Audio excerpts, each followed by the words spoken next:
ఈరోజు 80వ స్వాతంత్ర వేడుకలు జరుపుకుంటున్నాం.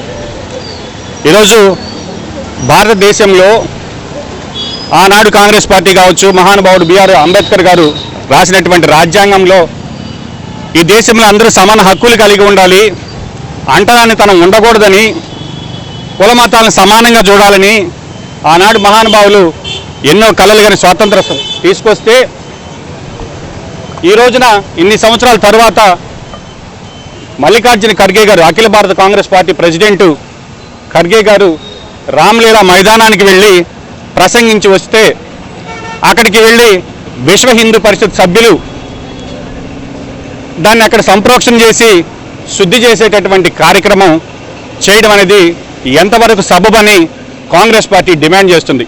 అంటే ఒక దళితుడు వచ్చిపోయాడు, శ్రీరామ సేన అనేటటువంటి ఒక హిందూ సంఘం ఏదైతే ఉందో విశ్వ హిందూ పరిషత్కి సంబంధించినటువంటి వాళ్ళు ఉండేటటువంటి ఆ సంఘం అక్కడికి వెళ్ళినటువంటి ఆ రామ్లీల మైదానంలో యజ్ఞాలు యాగాదులు చేసి మేము దీన్ని సంప్రోక్షణ చేశాం, శుద్ధి చేశామని చెప్పడం ఈరోజు ఎంత సిగ్గుచేటో ఈరోజు బీజేపీ ప్రభుత్వాన్ని కాంగ్రెస్ పార్టీ డిమాండ్ చేస్తుంది.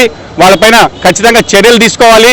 కుల మతాలకు ఈ యొక్క వివక్ష లేకుండా చూసేటటువంటి పార్టీ, అన్ని మతాలని అన్ని కులాలను కూడా సమానంగా చూసేటటువంటి పార్టీ ఈరోజు కాంగ్రెస్ పార్టీని ఈరోజు దేశ ప్రజలందరికీ కూడా అర్థమైంది.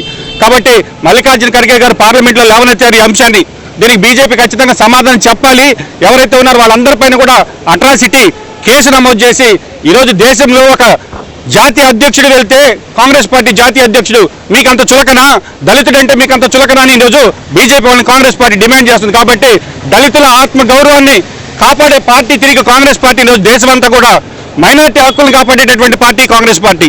బడుగు బలహీన వర్గాలకు సంబంధించి వాళ్ళ యొక్క ఆశలకి నిలువుటద్దున నిలిచిన పార్టీ కాంగ్రెస్ పార్టీ.